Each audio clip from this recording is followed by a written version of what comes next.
Welcome to the Smoking Word.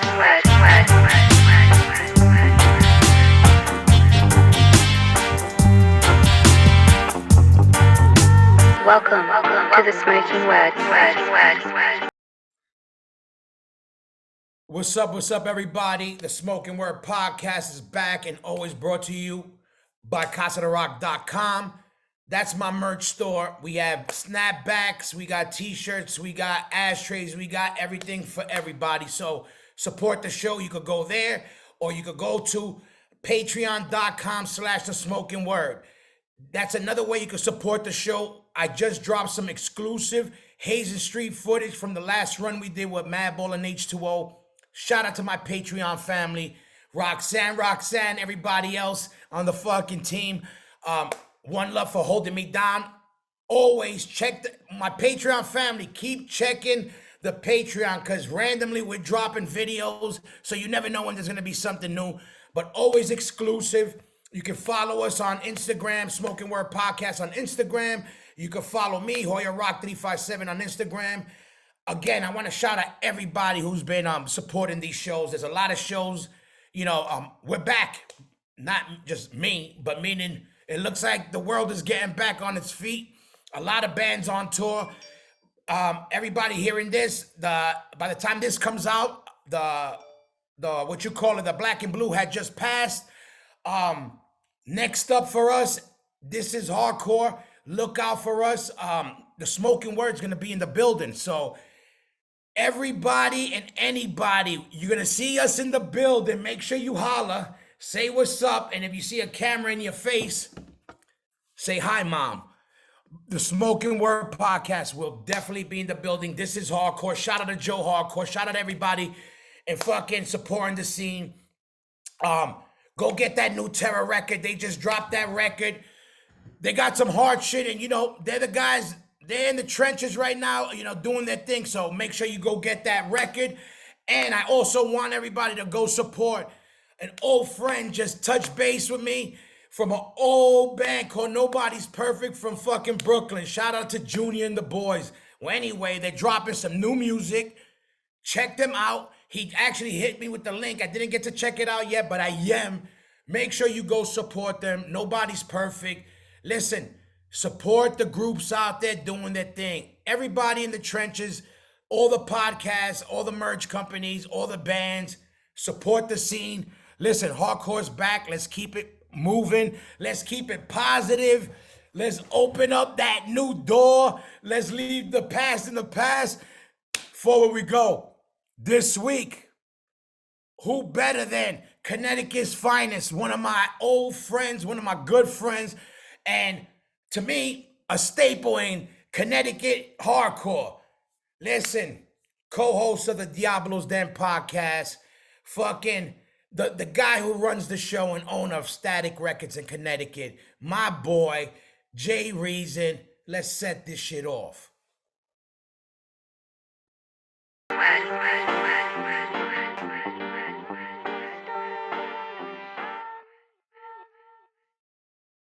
Okay. You can hear me, right? Yeah, you're good on this side. All right, good.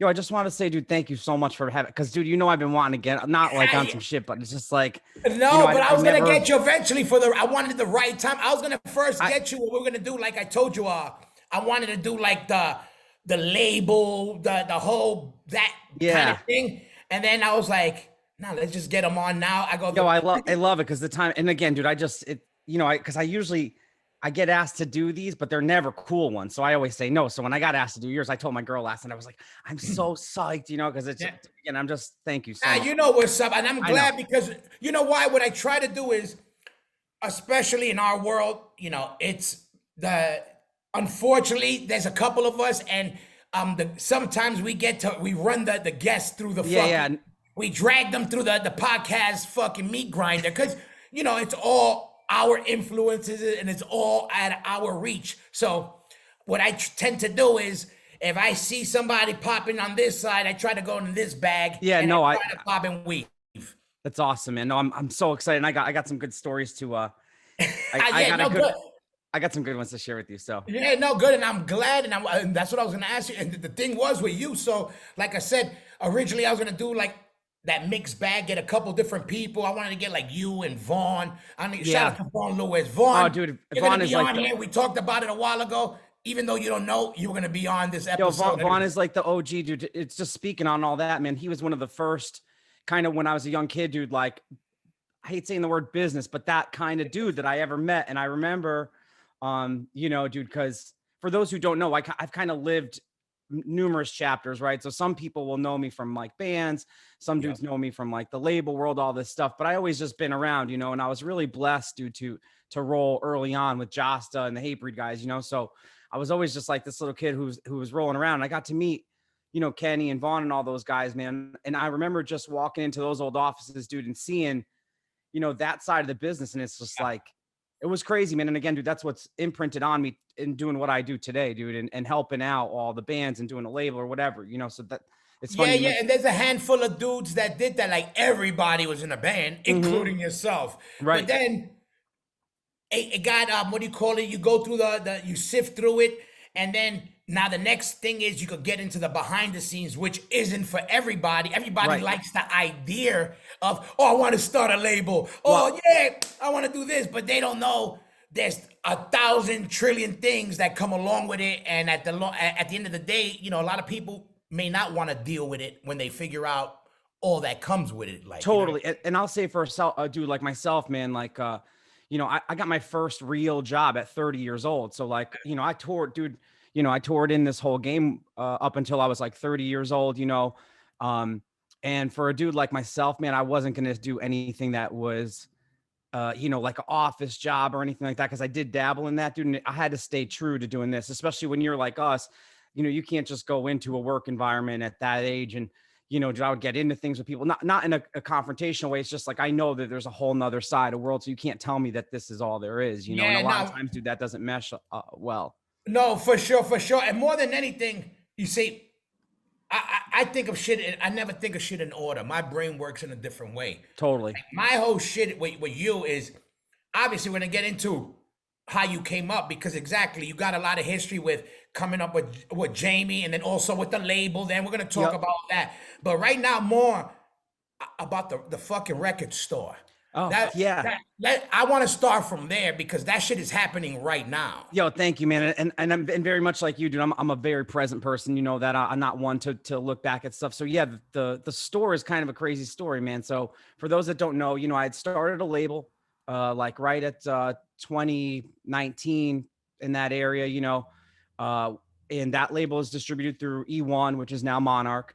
But it's called Static Era Records, and the first release was Sights and Sounds, who you had Andrew from Comeback Kid on a couple episodes ago. It's his like melodic rock Yeah. band, and dude, I had been thinking of restarting a band, a relabel again, especially because I'd been doing some reissue stuff.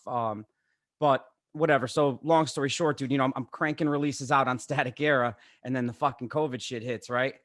And dude, I'm just sitting on inventory at this point, Hoya. So like, the last record I put out was this awesome band called Husbandry. I encourage everybody to listen to them if you get a chance. They're super happening.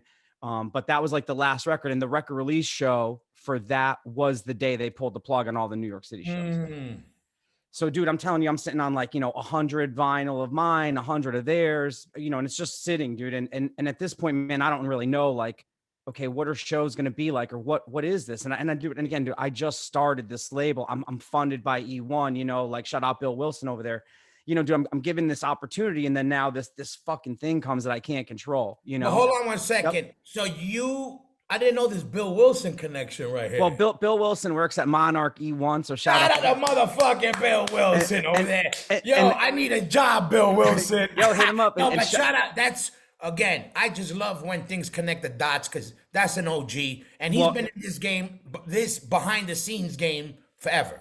And again, dude, one of the early people I met early on, shout out again to college. I call it University of Josta. Yeah. I got to go to, Blackout when it was in that, the warehouse in Jersey and shit, and I've been really blessed to know Bill and dude, he really like looked out when I had a band. He put us on the Sheer Terror CBGB shows, like just a very solid individual person, man. Like, again, shout out to Bill Wilson. Yeah. But yeah, so he's at Monarch, which is sick. So, but so again, dude, like, yeah, that's the connection there. But I had been started this label, and I was just like, okay, man, what am I going to do?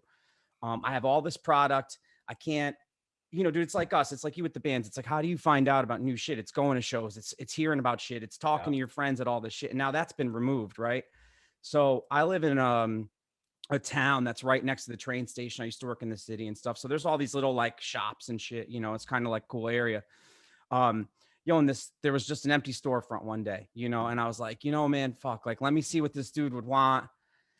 And I was like, if I can't get my product out there, I was like, maybe I can make a home and people would come to the product, and again, man, I've been Yeah. working in this a long time. So I kind of knew, okay, I could call Death Wish, shout out them, contact Rev, get a couple records from all our people. You know what I mean? Yeah, for I had sure. Pitchfork stuff in there, shout out to Warren and those guys gave me merch to put up. And again, man, I just said, you know what? There's no shows, so maybe people will come here. And then Yeah. again, dude, I started bringing in, more commercial releases. So dude, every Friday we have, new Taylor Swift, all that shit, but my real bread and butter and the love of that store is our connection to the hardcore thing and having those new releases, dude. Like I got the new demo and it's like some kid, like Yeah. that's the shit I love, dude. I Yeah. can't shake it. And dude, so I've been lucky that out of that, the whole community has kind of rallied around the store, Hoya, because I didn't expect it, bro. And again, you look at our storefront, it does not fit in. It's very, it's out there, man, but I think the community needed it, dude, especially at a time like that. So I'm super happy Yeah, that no, people it was reacted. dope. And I remember I followed you doing it. And I remember it was, so I didn't know if it was exactly you had it planned right before, but I know it was in the beginning of COVID. It And I was like remember literally, thinking, dude, yeah, yeah, right at it. and I remember thinking two things. I go, one, he's crazy because, we don't know the world is in. I go, two, with vinyl, which we love vinyl and we know it goes up and down. But I was like, wow, to do that now and with vinyl being the main cat, I go, whoa, Jay's balls got, like he's floating on his balls right Well, now. listen, man, I'm not friends with, I always say I'm not friends with guys like you if I'm not willing to take on challenges and do For crazy sure. shit, right? And the thing For is, sure. Hoya, like, dude, what might be scary or intimidating to some other people, dude, to me, I don't think of things like that. And maybe Yeah. that's the hardcore kid in me where, again, dude, I didn't know anything about opening a storefront or paying taxes or this, the other thing, dude, it's like, I just kind of was like, let me see if I could do it. Yeah. Can I get some people through the door? Let me get on Google. So it was like, to me, dude, and again, you're going to hear me shout out Jost a lot in this, but a lot of that comes from him because there wasn't like never like, you can't do this. It was always like, and say, dude, same with Madball, AF, any of these guys that we know, shout out to all you guys that have been here so long. It's like, you could just do it. Who says you can't do it? Why is it Yeah, got to be no. this certain way? And dude, again, like, we're like a year and a half into the retail store, two plus years on the label, bro. And it's like, they're both doing super well. And if you would have told me that when this shit had Thank first God. started, bro, I would have thought like, I didn't Yeah, know what the world was going to look like. I So would have told you the sincerely. same. And you're right. And one thing that what you said is something that I've been living by because you hear a lot of things and and I know it's a fact. I can speak for myself, but I could kind of say that I'll speak for men right now. Just that we need to take ourselves out of our comfort zone. Totally. That's the only way we're gonna fucking grow. And I know some like, yeah, mentally, but we don't know what we could do unless we get uncomfortable. Meaning, you said, all right, something gotta happen. All right, there's a pandemic, there's a risk, but it's something that I know, I think I could work this because my heart's in this shit, which it is. You're the right guy to have that. You have the pulse of your town and the city because you've been involved with the music. You've been involved with bands. If it was an indie rock band, the hardcore band, the metal band, the hip hop group, you know what I mean? You've always been around. So it ain't out of pocket for you to be that guy. Well, You and know to what me, I mean? Hoya, too, it's always, well, what's the other option, right? And Yeah. I don't want to go. I mean, I hate saying this to shout out to the people that can do it, dude, but I am like an individual who cannot work a normal job. I cannot be by that. So for me, dude, I got to be able to say like, okay, can the label become a store? And again, man, I know, sometimes it is navigate to, especially like in social media where, the whole world kind of follows that whole shit. So, sometimes it is hard to follow with the label, the store, this, that, the other thing. Yeah. And I think eventually I'll find that groove, but it really, dude, was a necessity that was just like, yo, what am I going to do with fucking 500 Yeah. this or 600 that? And again, dude, I do a label called War God Collective, which, from when we did the Godfather soundtrack, but we do a Yes. lot of licensed product, man. So like Eve 6, Stabbing Westward, Fuel, really these big titles, dude. And again, I'm like, well, what the fuck am I gonna do with this shit if I can't get it out there? And those big bands aren't taking these, bro. You're talking, they're buying 1,000 at a time to bring on the road, Hoya. So you understand because you know what these numbers look like for us as a business. When somebody's wholesaling 1,000 from you, bro, that keeps the lights and shit going for a long time. So when that's like totally gone, you're like, fuck, what am I gonna do? And I'm not about to go apply. That's the hardcore kid in you. Yep. Like there's two kind of hardcore kids, like the wildness where we could take that part of us and just stay on the wild side, or we could apply that grind of let's fucking make it happen, and by whatever means necessary, because that's how my whole life been. I'll make it happen. Yeah. If it was something I said, if you could think of it, you could do it. Totally. You just gotta. Because how did exactly? It's like everybody. If that person could get there, and dude, you and I know a lot of people. Not throwing nobody on the bus, but we've seen some people who get to certain places that I know you think this too. Let's throw them on the bus. Go back over them. Ezek is driving. No, you know what I'm saying. But you know what I'm saying. There's a lot of dudes that both of us, have put on, dude. And especially, again, dude, I'm not a person who's out there anymore in the forefront being like, I worked on this and that. But, dude, I do see some shit that I'm like, man, what the fuck is that? But, dude, again, I can't live in my shit like that. And I'm sure some people see my shit and they're like, yo, fuck this motherfucker. So, that's the name of the game. At the end of the day, you know what I mean? Like, we're the dudes taking the culture with, all right, we're not in the bands, or we're in the band still. We got the platforms that are helping out the music. If it's the podcast, the record shop, the fucking, all that. It's like, I tell people this, I go, everybody hearing this shit, they really, besides I always say subscribe, blah, blah, all that bullshit we always got to say. But the fact is this, in our world, in the hardcore world / punk rock, whatever you want to say it, I'm a hardcore kid, but whatever you want to call it, this is our news channel. Not just the Smokin Word, but any of our podcasts are the news channel to our world. Totally. And at this moment, it's still untouched by bigger forces. Totally. So right now is the time to keep your ears if you want to know what's cracking and get an honest assessment of history and bands and what's doing it.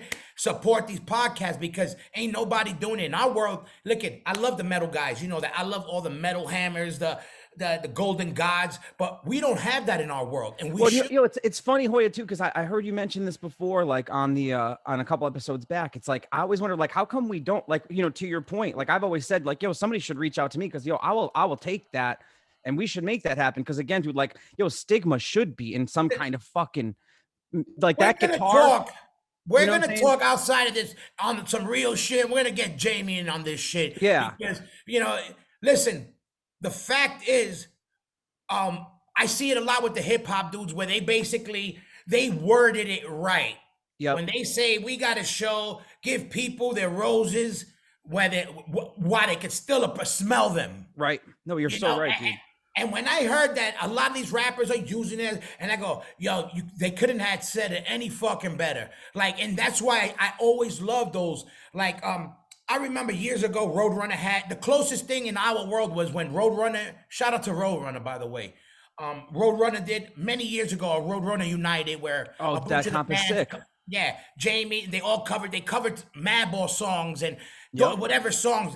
That was the closest to our worlds being meeting on that bigger level, and it was great, not just because it was cool as a Madball guy, but I'm like, I was for hardcore. I'm like, yeah, that's all of us. Like, finally they're giving a shine because, let's face the facts. We were to metal. We were that cool uncle that got out of jail. Well, and that's again, dude, that's why I was always curious. It's like why it's missing, right? It's like all these guys, you go and ask them and they're like, oh, I fucking love Madball, sick of it all, AF, but it's like, how come like Hoya and Freddie ain't up there? How come like Stigma's guitar is not in the fucking case? Yeah. Like, how come Josh, like, dude, especially, you even see it like, a guy like Josta, who again has even transcended that certain level, dude, like he ain't even really, I know. And I agree. Roses a lot of times, you know what I mean? And that those motherfuckers sweat that dude. So it's I agree 1,000%. And I'm like, funny.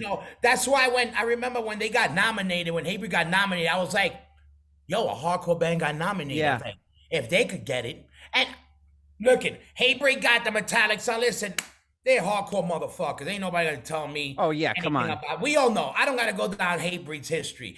They're the metal motherfuckers, but they're the hardcore Yo, motherfuckers. shout out Beatty and Wayne too. Beatty said what's Oh, up. I told him I was talking to you today, so oh he said hell what's yeah! And, up. and Yeah. BD's jumping on. I'm getting all of them. So They know they got yep. no choice. And that this is hardcore. It's on. The Smoking Word's gonna be in the building.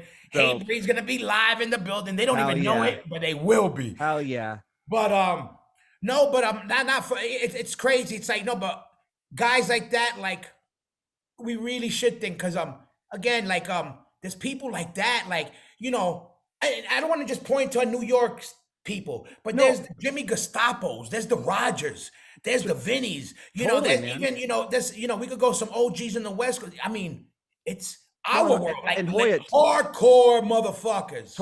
and again, man, like just to bring it into the store again, right? It's like that's why when like you guys did that reissue of Legacy, we brought in 25 copies, Yeah, New Terror 25 copies, and it's like if that's the way that like we can support, so it's like it moves the needle to show that that's whatever gets in a second press. Because I know shit's not like SoundScan or whatever. It's like, yeah, no. dude, that to me view like is the outlet too for the stores. A good way for me to help my friends Hell get yeah. a bunch of product because again, dude, right here that the neighborhood is so young and they're like ready for some shit. You know what I mean? So it's like you could be like, yo, check this out, check this out, Yeah. check this out. So And that's good that, that's something that was lost with the internet. Again, I'm not an internet hater, but there's shit that doesn't, no, but I agree. I mean, it's listen, dude, good. you know how many songs are uploaded a fucking day to Yeah. Spotify? How are you gonna Like find like them? the great thing about the shop is like that. Like, yo, a young band could say, yo, I did see the flyer for that new Terror record. Wow, maybe one day we could get a flyer for our band and they know they might have there is a platform that they might have a chance of getting on. It gives you a goal. You know Oh, what I dude, mean? and that's why when they come in, man, I mean, I'll buy a kids demo. I don't even fucking care what it sounds like. I'm like, I'll take 5. Listen, Right? You know what I'm saying? I don't even care because it's like that kid's gonna leave so not even just psyched on the store, but just feel that hell need yeah. to go to that next band or that next pro. Dude, it's like they need more people like us who are gonna help get this shit to the next level and keep it going. That's why This I love bands like Turnstile and yeah. Knocked Loose and all these bands, man, who are really fucking taking it to that next They're shit. killing it. Oh, and I love it because I root for all those bands. Same, bro. But the Knock Losers, I want to get them on. I don't know them personally, but I root for them because that's some hardcore dudes that have a metallic thing. They're doing the thing. Turnstile, you already know. They're hardcore kids with their flavor, and it's variety. It's not the Yep. same. Let's go. I root for them. A lot of these old dudes, when we were coming up, hated. I'm like, Well, why and you I know hating? that those Knocked Loose guys are huge Madball fans, man. So I might be able to help you connect some dots there to get them on. So just let me Yeah, know. for sure. I've been wanting to get them on Yep. because again, I know they're doing the thing, and also Yeah, bro. I just saw them play on yeah, I see Saturday they're night. killing it. They're Dude, it was killing like it. 3,000 cap room. It was them, Movements, that band Kubli Khan. Kubla Khan, Yo, that's another band I want to get to because I know these bands for a while, and I'm like, now I want to touch base, and I like the people that are doing things. Like these are the I don't know the name of the machine that pumps your heart. oh yeah, yeah. They're Like the I know that. what you're talking about. Yeah. They're the that to this. You Yep. know what No, I I mean? agree, man. And it's And, cool too because you can hear the influences of all you guys, Madball, Hatebreed, Sick of It All on those things. So again, it's like that whole discovery, dude. Like when I was a young kid, that's how I find out more shit, and you see that nowadays. I see it at the store. I see it online at the label. It's really cool, man. It's just nice to see shit still going, dude. Because you hear a lot of people being like, "Oh, the shit's so dead." It's like, nah, bro. Go to a show, man. I still go. Fucking No, for two. sure. And You there's know, like this whole thing with this thing. I'm like, it should be included with everybody else. Like totally. enough with this hardcore some little kid shit. Vinny's writing the book on how far you could take this shit. Well, and you know what it is, Hoya, too? It's like our music scene is young, right? So I was just saying this the other day. It's like like my generation's a couple of years behind you guys. So it's like if there was nothing before that, how could you watch something, right? So right now it's like you go see a band like fucking Kiss and you got dudes bringing their little kids. So why can't our shows be the same way? You know what I'm saying? Exactly, and they are. I think And people now are starting. They still has that little kid stigma to it, but I think now there's more people like us involved totally, in the movement of society, but now taking who we are with it, being totally. a podcast, your store. But yeah, we got that mentality. We know we're bringing that in. Like to infiltrate the system. That was the whole concept with that. Like we were psyched when we would meet a judge, a cop, you meet a cook, a chef, and you're a hardcore kid. It's like a superpower. Oh, I'm like, totally.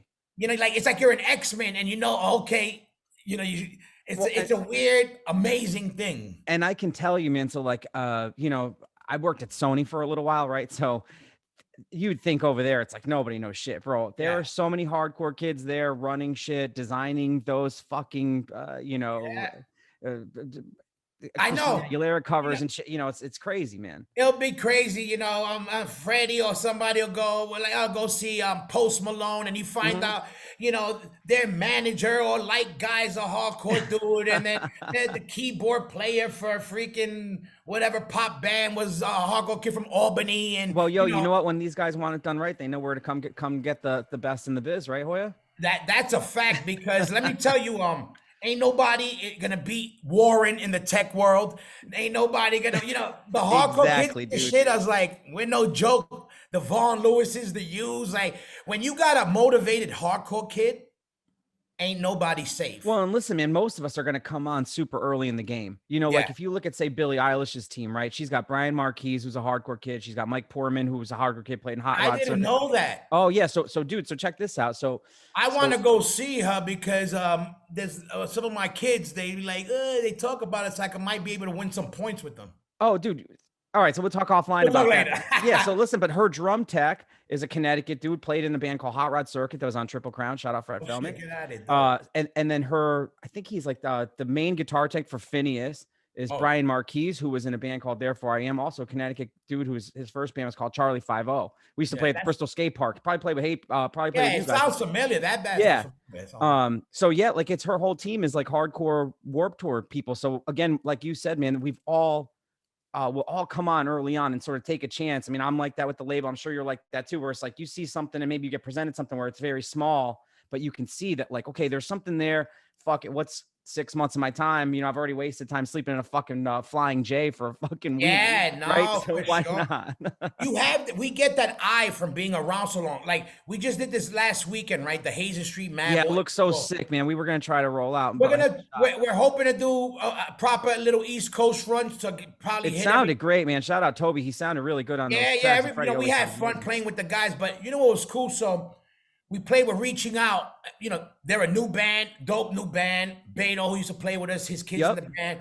But besides that, they have a bass player who killed it. And I'm watching them, and then I hear, yo, he's 14 years old. What? 13 or 14 years old. I fucking bugged out.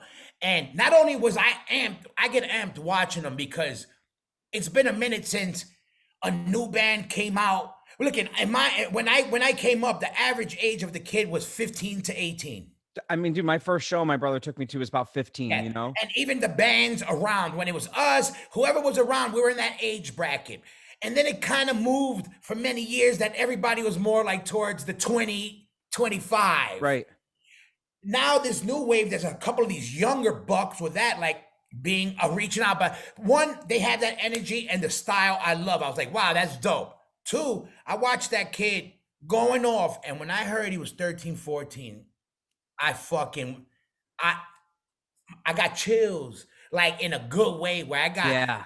I was like, yo, this is like the dopest shit. And I even said, yo, just keep doing whatever the I got to fuck. check them out, man. You have to send Yeah. me a link to listen to that because Yo, and the energy, I was like, man, that's, and it's good because they got their parent, a lot of them come from hardcore kid parents. So I know that it's being passed down the right way. oh, 'Cause it's totally, our man. job to teach the next generation. Yeah, and you see it, dude. I mean, like I always feel like every generation has a little bit better production or a little bit more like they're writing with that kind of because I mean, dude, I know you're the same way. We've talked about it. Like I love production and good sound and shit. Like I know some people love this tin can demo shit, like that's cool too.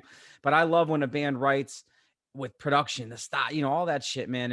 And you see that more and more and more coming. And I think like again, dude, going back full circle to what we were saying about giving the roses to people, it's like that's why that shit should be appreciated because it's like if these younger kids knew that they were influenced by these older dudes that they might not even know, or they're like, oh, that's my dad, listen to that shit, so I don't want to listen to it. Yeah, You know what I'm saying? exactly. It's just got, like you said, to present because young kids listen to Nas and their dad listens to it. So it's just, again, it's like, how do you frame it in the same way, man? So I love that you said that about that. Yeah, and I always love that when you find out like people in these other bands, the connection to a hardcore band or somebody, and you're like, oh shit, again, it's a if you ain't a hardcore kid, it's hard to describe because you could be a metal guy and still be into some very extreme metal like Totally. Immortal or whatever. But you'll see another guy who's into Immortal and you'll be like, okay, but it's still not a connection. Like if you saw a guy with a fucking Scarhead shirt or Yeah. a fucking Listen, Fahrenheit, you're if like, okay, yo, if you see a guy with a Scarhead shirt, you oh, might you run leave. the other Yeah, way, you leave. Hide right? your wallet. I Hide always your say, food. I always say to Ezek, I'm always like, yo, if a girl ever says that she's a Scarhead fan, I was like, I just can't talk I'm to her. out of I here. mean, I'm out of here. Out of I here. love you Out so of here. much, but I Shout out could to not. Scar. Yeah. Shout out to Crown of Thorns on tour right No, now. they're killing it, dude. And we've been Yeah. slacking on the podcast, man, because Ezek kind of had back-to-back tours. But dude, it's part of the course. Now, what I like about it, I always say that the podcast with us is more like it's more like a show. So Yeah. it's like, when's the band playing? You Yeah, know what I yeah, mean? yeah. And I love it. It's kind of like Murphy's Law. What It's time are they going to show up? And let's see who they're coming with. You well, never dude, know. and it's funny, man, because like again, man, just like the store, right? Hoy, I never thought like, oh, I'm gonna do a podcast or no shit like that, right? But I know, I known you and Ezek for a real long time, and before the podcast, Ezek had started asking me like, yo, how do I buy gear? All this shit, right? And Yeah. and I know Ezek, so I just said to him, I was like, all right, maybe talk to this person, and he was trying to connect with a couple people, and obviously never got off the ground. So he just called me one day and he was like, dude, how are we gonna do this? I need you to just be the Yeah. guy and just do it. So Yeah, because that's like, you say, Ezek, put this in the round hole. yeah. So he's like, we're gorillas. So we need guys like you. Like, we all got Well, and our dude, weapon on our side. I and got listen, man, mine. and again, man, I felt so blessed, man. Like I said, like whether it be on your podcast or have this dude ask me to do something or like, whomever. Because again, man, outside of just getting to become friends with you guys, dude, I'm a fan. So it's cool. And again, when you have somebody like yourself or him call you and ask you for something or your opinion in something, or how do you do this? It's like, You you're know like, what's man, up. that's You good, always been involved, like more than just a fan. Like you've been involved with the music, and I love the shit with the shop and, Thanks, and the man. whole shit. I'm like, that's like energy that was needed. That was good. I was because I was gonna ask you. I was curious, like how it was doing. I saw the other day you had. Well, so it was record line. store. Yeah, man. So it was record store What, day. how do you do that? What was that like? You did a pre thing. How did Well, you? yeah. Work that? So let me tell you about this, man, because it's actually like a very interesting story, and I'm gonna tell this in a very political way because I want to keep all the connections for the store. Exactly. Happy, yeah, right? Exactly. Don't. But yeah, so in a nutshell, dude, record store day for people who don't know is like this. They do it once or twice a year. It's like once on Black Friday and then once on April. I think in COVID they were kind of shifting it around, right? But the main thing is that your store signs up for this program, and then you are allowed to sell these like limited edition things, right? So the best example I could give, just that everybody would know, is that this year they did a Taylor Swift 7-inch, right? Gotcha. We both know she's a fucking huge artist, right? So bro, they pressed 10,000 of these things for the store, right? And that goes across the U.S. every store that's part of this program, and I think there's like 14,000 stores, So what's interesting, dude, and this was like kind of a hard pill to swallow and a real learning curve with the store, right? So on the War God end, I have done releases with Record Store Day, including Godfathers of Hardcore, with them, dude, for years, right? So, dude, 5, 6, I think maybe 8 titles total we've done with them, right? So when I tell you, Hoya, like, we know the people that run this, dude. Yeah. Again, you've known me a long time, so I'm super polite and very respectful and all this shit. Whatever she needed, me and Vinny did a thing at Generation. Shout out to Mark and stuff. We did an in-store for them, like, dude, whatever she needed for this project. You were working. Right? We worked it. So, dude, here I am thinking like, all right, man, I got the fucking store open now. Like, let me into this fucking program. Yeah. Did not happen, dude. And I got to admit to you, man, like, again, I'm a dude, you know me for a long time, dude. I talk about how it is, whether it's good or bad, because not everything is fucking perfect, man. And it was a really hard pill to swallow that, like, we were not accepted into the program, like the first year we were open, due to some hours shit that's not really clear. And again, I want to keep everybody nice on this thing, and I could talk to you more about it offline, but what I would say is that I wish that there had been more of a rule set that's like, okay, if you're gonna, you got to be open X amount of days or some shit like that, right?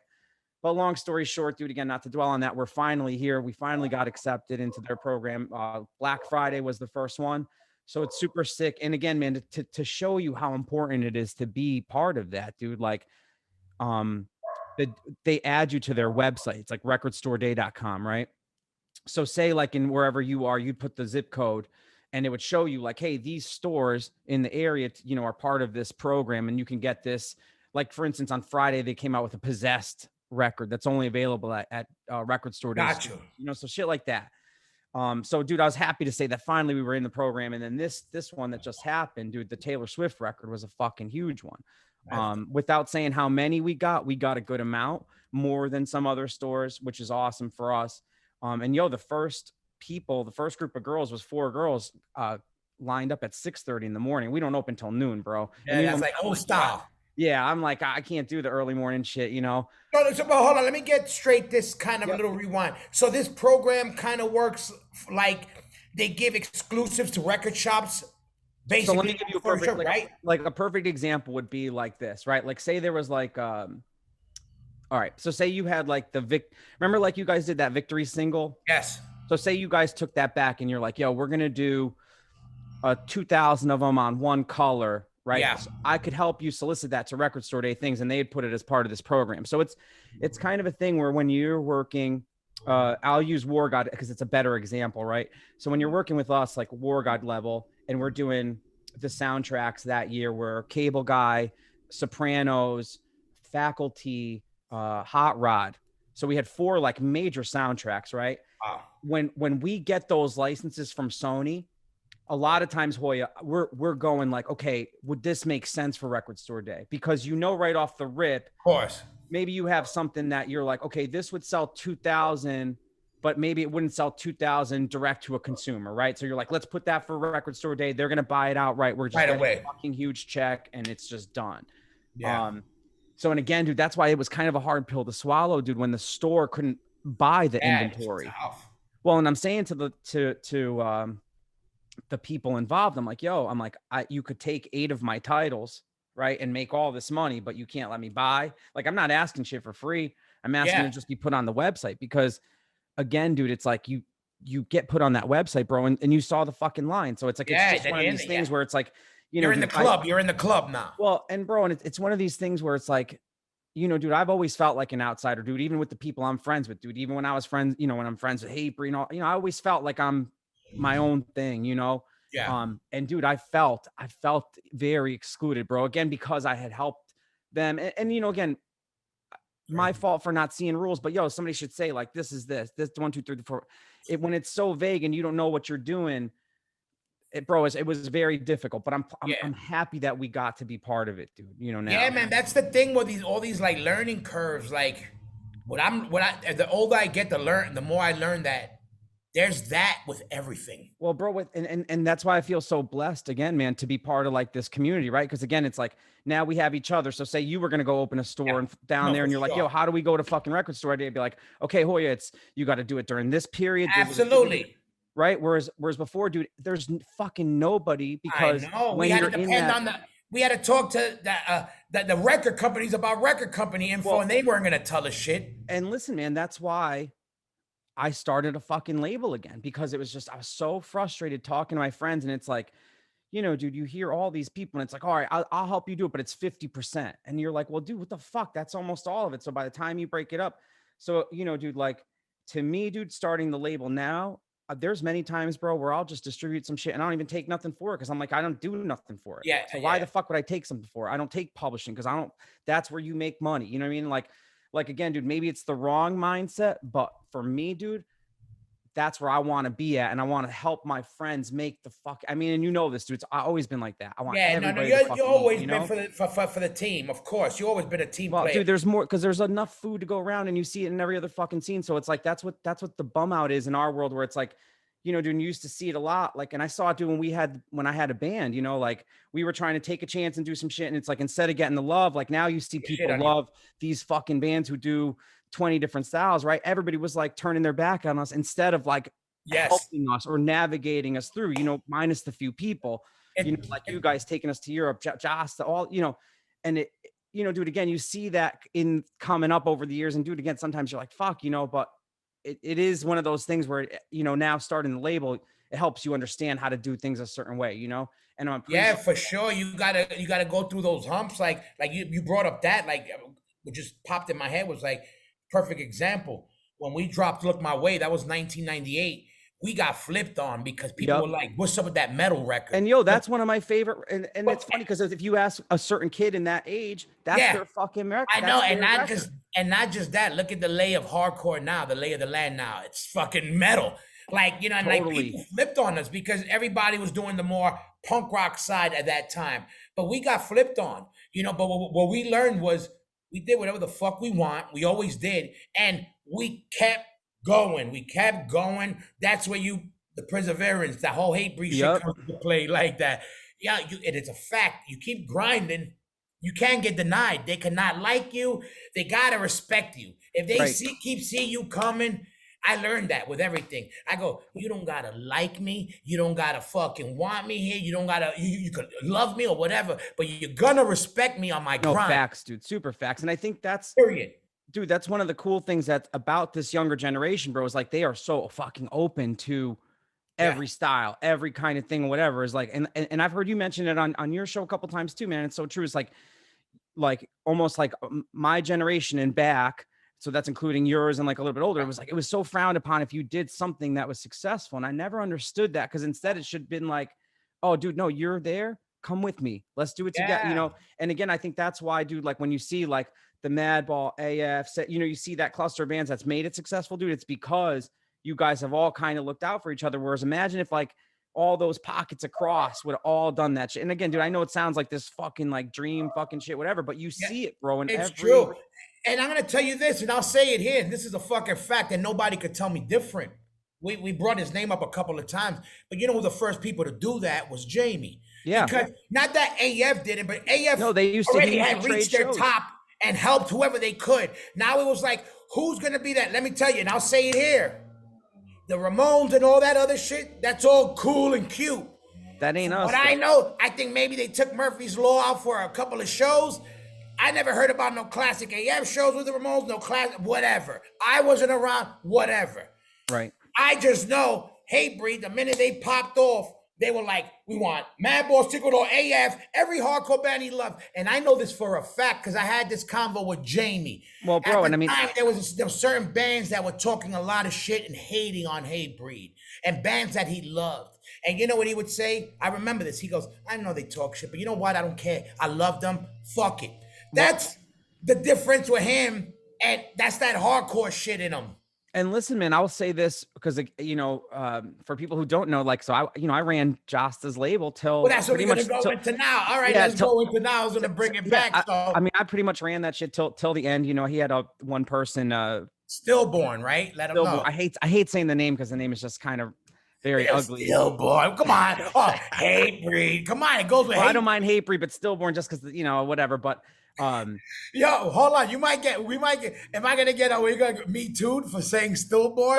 no. Listen, and I'm gonna say this, dude. I never really gave nothing about it until one day when we had the label, and somebody wrote an email about it, and she said, I was doing research on the subject, and she was like, your guys' website pops up first, and then after that, I felt so fucking awful, bro. I will admit something real quick. Yo, I love Terra and I love Vo. I love them all. But I will not wear a Terra shirt when I fly. Oh, That's a wrap. Yo, they see that? I already get pulled over. dude, when I go with a Terra shirt, it's a wrap. when I was with Hatebreed for Ozfest 02, Beatty was wearing a fucking terror shirt at the border, and they gave him such a it was a wrap. But yeah, so for people who don't know too, And man, let them and know. this is why I was saying, like, I think especially like your listeners and like Diablo's Den's listeners, right? It's like people know me from certain pockets of time. It's like, oh, that's the kid from Voice of Reason, right? Or Yeah. that's the dude who ran Joss's label, or that's the dude from The Distance, whatever, right? So and all those are true, dude, so but yeah, so I ran Joss's label I think right around to like 2007, but I had started with him, dude, actually when we first Voice of Reason I did a split with the band from Long Island called Overthrow, right? And it was funny. So I didn't know Josta at the time, dude, so Voice of Reason, and this is actually a full circle moment with you, Hoya. So this must be like 96 or something. My brother, shout out to my brother John, he had a band called Vision 12. And they were playing with you guys at the Sports Palace, dude, in New I Britain, you remember know? Sports Palace. Yeah, man. And I remember that because, all week they were like recording the new demo in the bedroom because they're like, we're playing with fucking Madball. Yeah. And they added backup vocals just for that demo. So it was kind of crazy. Shout out to my brother, and I didn't really know Jamie or anything because I was really young, Yeah. but I went up to him and just kind of like, little kid, like probably the same way I went up to you and Freddie, of course, just like, hey, what's up? Like little Yeah. kid, not scared or nothing. And just kind of said to him, like, yo, I got this band, Voice of Reason or whatever. And he was just like, all right, cool, blah, blah, So, dude, that was it, and I was kind of doing my own little thing. Like, again, my brother was bringing me to shows. So I knew who Jamie was because my brother was a big Hatebreed fan. And he was like, yo, Josta books the shows here. And then there was the Tune In, which was booked here. And there was like beef there. Remember? Because like Tune In couldn't book Josta and all this shit. Right. So, and I remember my brother saying like, oh, if you got a show from Jamie, that was like, you made it, Yeah. that was a real show, and my brother's band always played Tune In. So I gave him a tape and I didn't think nothing of it. And the demo was like, I think either just done or we were just finishing recording with Don Fury's over at Spring Street, right? So, and my dad drove us to the studio, Hoya. And that's great that you got to catch Don Fury at Spring Street. Well, That's and classic. bro, the funny, not to jump around too much, but dude, so the way that I got in touch with Don Fury for that was I called Revelation Records. I looked up their number at the time. I think I might have called like information and called and just said like, yo, whoever hits the phone, I was like, yo, do you have a number for Don Fury? Because I had seen his name on everything, dude. Your guys' record, Yep. GB, like basically like every record. And I had no idea, dude. So, like I get a phone number from him and I call and leave a message. And I was like, hey, my name's Jay, whatever, And again, dude, don't think nothing of it. And then like a day or two later, dude, my mom's like, some guy, Don Fury, called for you, whatever. And I was psyched when I came in front, dude. Yeah. And Yeah. I remember talking to him, dude. And I wish I could remember the exact amount per day at that time. I think it maybe was like either 250 or $500 a day or something like that. But for us, it was expensive, dude. We were like 16, 17 years old, but we saved up enough to do our first demo there. Cause I knew, I had dabbled in some bands, but nothing real, just bullshit bands. Right. But I had known if, again, from watching my brother and kind of like his band wasn't, I hate saying not popular, but they weren't catching on. Right. So I knew like, okay, I had seen like, okay, like the cooler bands like these records and these kinds of dudes, right? It's like when we do anything, you kind of like research it out. And I didn't know that at the time, but that's what I was doing. Yeah, right? you go, you see what's popping. You see what's popping. And I thought, okay, this would be so cool to record with Don Fury. Like how hard, again, dude, like the store, how hard could it be? Just call the fucking dudes. And that's what I did. Like I just called them. We saved up our money. And I remember all the other cats in the band were like bummed that it was so expensive. Like, but I said to them, I was like, yo, it's going to be worth it or whatever. Right. So fast forward back to this gig, I give Jamie that tape and I don't expect nothing of it, but I say to him, I was like, yo, we've been playing a little bit here, there, whatever. And I said to him, I was like, yo, I'm booking some shows that Tune In because Fernando was letting me kind of book some shit. Cause again, dude, I just had gone up to him, I was like, yo, can my band play here? This kind of shit. Right. So, I never forget that then Josta calls maybe like a couple weeks later and he offers us, yo, this shit was crazy. Cause again, dude, keep in mind, I'm 16. Yeah. For those that don't know, I'm Cuban. So religious holidays are fucking huge in our house. Yeah. So, Josta offers us Easter Sunday. Right. At Bristol Skate Park with Cold as Life. Oh, man. And all You're definitely going to hell. Yeah. If you're going to hell. Well, we played it. So we played it, right? Because Josh said, I never forget this because he said, he's like, if you play this show, he said, any band that plays this show, I'm going to give them a better show. Yeah. But I need people who kind of got something going on for like this because Cold as Life is coming through. And again, dude, I like Cold as Life too. So I was like, fuck it. I remember my mom was, Hoya, I know how it must have been. She was like, really?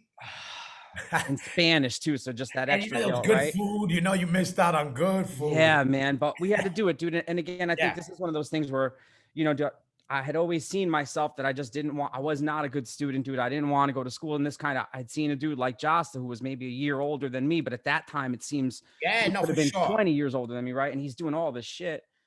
So, dude, the next show he gives us, right, bro, is ready for this lineup. It's crazy, dude. Now, keep in mind, this is like Hatebreed was still big, but they weren't what they are now, right? It was Hatebreed, Despair, H2O, Warzone, and Strife. Jesus. And we hey, what more you want?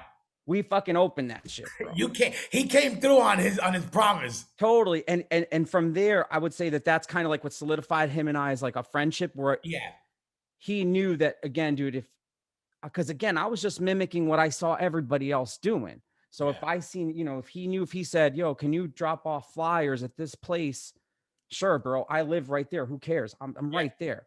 Yeah. And that kind of evolved from there. And then so when we went the second time to Don Fury's, and I was helping Joss a little bit here and there with flyers and shit like that. I just kind of just took a chance and just said, hey man, will you come with us?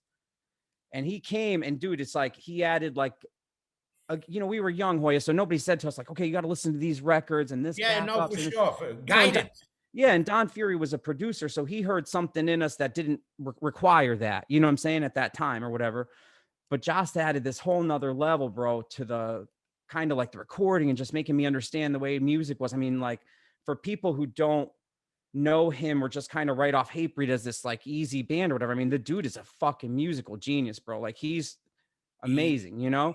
does. He Um, really knows he knows everything his shit, dude. And so, he came with us to Don Fury's, and I got the picture on my Instagram of me and him, with the 40 and shit outside of Spring Street and stuff. Um, and then so we did a split with Overthrow, right? And that was my first experience, dude, of seeing like a record label, right? So it's like Yeah. because Josh had already had like maybe like 8 or 9 releases, Hoya. And that to me was so interesting. So I would go to his house and he'd be like, all right, I'm going to pack this order for Varia, this order for, the Revelation, whomever. And I was like, it was like something just clicked, bro. Again, I was not a good student, dude. I'm not good at math, and I went to a school that like, bro, very sports kind of. Yeah. I just, I was cool with everybody, dude. I had mad friends, but I didn't fit. Again, dude, always felt like an outsider. Yeah. And then finally something clicked, like, okay, records, CDs, whatever, And I remember saying to him, like, yo, could I sign like a band to your label? Like, I didn't know how it worked. Yeah. But again, due to like what we were talking about, just ask, because what's somebody gonna say? No, or fucking I don't know, or go fuck yourself, whatever, dude. Right? We've all heard worse shit.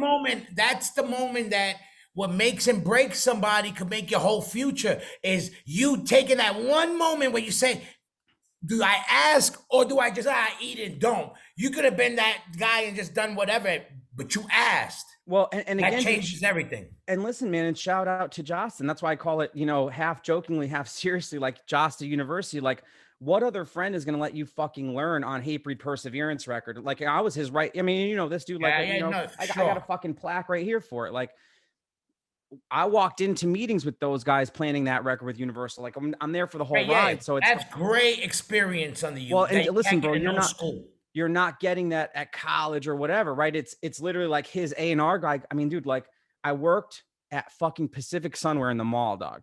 Yeah. And his A&R guy would call me and be like, yo, we need a fucking whatever, bro. Like Hoya, anything he needed to do. Like, that's how I learned Photoshop. It's how I learned how to build websites. Yeah. It was because out of just necessity, bro. And it was out of just like, oh, so-and-so is going to charge us this. I was like, fuck that. I will learn how to do it. I will learn this. I will learn like, and again, dude, who the fuck is going to let you do that on these huge projects, right? Yeah. Most people would be like, no way, dude. But he was very open, dog. And I remember I got to quit my job at Pacific Sunwear the day that they called. That was great. Like, yo, we approved this little like a slush fund, right, for Stillborn to like take out ads. And dude, we took out Perseverance full page ads, and fuck, dude, and Hoy, when I tell you every fanzine, dude, like, even if it was a kid who made 5 copies of some shit, like, dude, my whole gig, that was just, how do we get this out? And the label loved that shit. And it's like, you can't learn that really. So again, dude, that's why you'll always hear me just feel so blessed, dude, to be around like him, you guys all, because it's like. But you also grinded, you saw, because you appreciate it. That's the thing what people don't understand when you bust your ass. Well, because it's frowned upon to appreciate shit in our scene, right? It's frowned upon to say like, oh, thank you for helping me. And dude, that's bullshit because, and again, just like we all need that shit, right? We all have gotten help from somebody. And people forget that's even how we get into this shit. Like what I'm assuming from you, from what I'm hearing, I got into the music because of my brother. Same, dude. So if nobody's putting you on, people think that everybody was born in CBGBs. I mean, maybe Freddie was. That's about it. But but I mean, like, people try to act like them. Like, no, everybody gets put on, and there's nothing wrong with that. And there's nothing wrong if you've never been to CBs. It's all right, even if you're a hardcore kid that never been to a hardcore show. It's okay. Do you love the music? Will you support if they're around? If they're not around, will you still support them? You're in.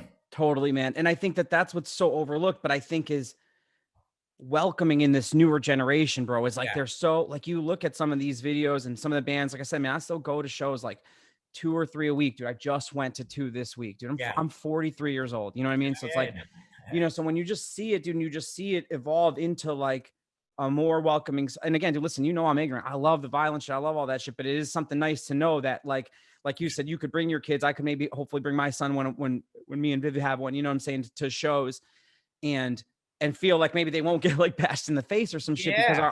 our thing can evolve into something like that, man.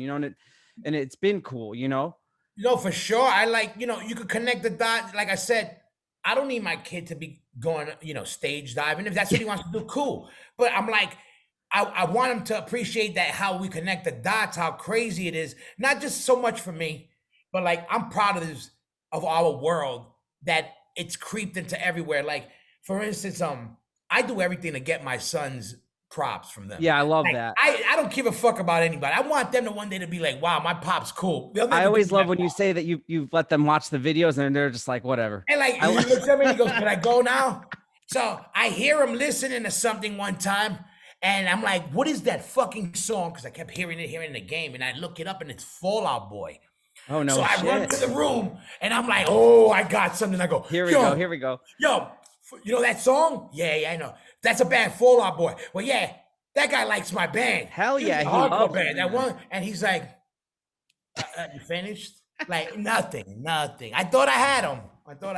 Well, yo, you know what you could maybe do with him is because I know he likes YouTube. Is like, yo, you guys should do a video together with him watching your videos and just giving some kind of like some I react. gotta Because I do would watch something that. to get props from these motherfuckers. Like, I'll get like a skinhead from like Nuremberg jump on stage and kiss me. Shout out to you, Nuremberg kissing skinheads. But my son won't even. He looks at me like Dynamo 95, like the highest point ever of my life. Yo, that video, bro, not from that video is sick as fuck. I can't pay my son in chocolate to watch it. You know what that means? Forget about it.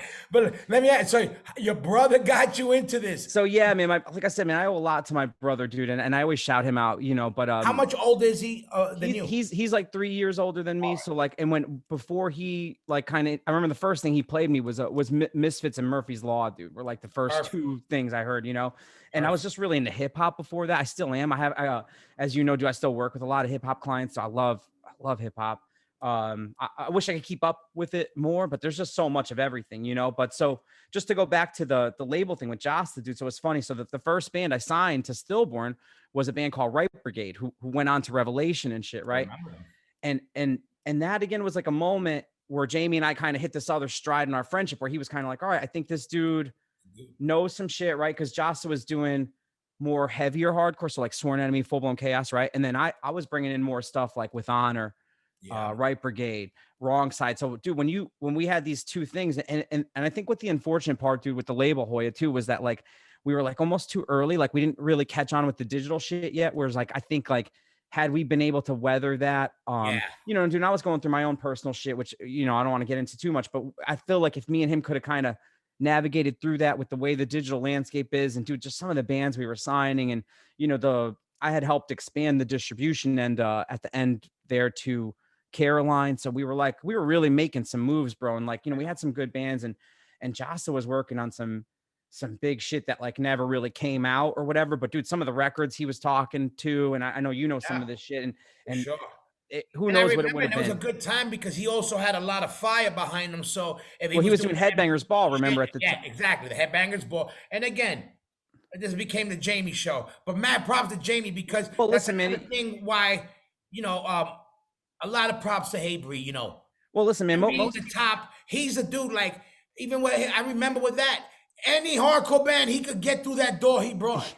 And again, man, we booked so many shows together. I have stubs, and here's the thing, man. I have no problem admitting whoever helped me, dude. Even like a dude we both dislike, but was important in the scene at one time, dude. He's the reason my band was on fucking Triple Crown. So when people clown on him, I don't get in on that part, and I just say I don't fucking like the dude, but X, Y, and Z. So fucking whatever, right? Like I won't even mention the name just because I just don't. It is what it is, right? So for me, dude, I think it is important whether these people are whatever, or this or that. I think it's okay to say like, yo, these people help me out. And again, dude, like I'd be lying if I said like, yo, Hoya, you know, I just fucking walked in and know how to do all this shit. Yeah, No, it's like, yo, my boy at the time let me fucking learn at Universal Records while his band was fucking blowing up. yeah, yeah. Like that's it, bro. You know what I'm saying? Like so to sit here and be like, you know, it's the reason there's a static air. It's the reason there was a distance. It's you know, it's like and you know, do people used to give me a hard time about our friendship, but a lot of that was jealousy, and I understand that. You know what I'm saying? Of And again, dude, course. shout out to all the other dudes because I still see Beatty, still see all those. They still come to the store. You see it, so it's like Yeah, all these that's what people I who used to, love, and yeah, for you know, all these sure. people who talk shit like, oh, they're not your boy, and it's like, dude, they're right there. You know, so you know, but dude, yeah, it's like learning from that label and then evolving into like the label today, man. I think about the tools and resources that like we have available, and I'm like, man, that label would have been a fucking monster, bro. But I think Joss Yeah, is doing a new label now. for sure. Like, I mean, it was good that he had exactly. It was a good variety, but yet it was a weird time when the platform changed. It was like It was at that Bernie, tail end. Remember, like CDs were like dying off, but then yeah, like digital wasn't like it was like iTunes was a thing, it but was it kind of wasn't. no. It was weird. It was a weird. I remember being like, "What's gonna happen?" Like, you know, when it was like taking that away. Like, I didn't understand it. Like, it's still, Well, and weird. bro, and you know what too, Hoya? Like I was coming off a real difficult.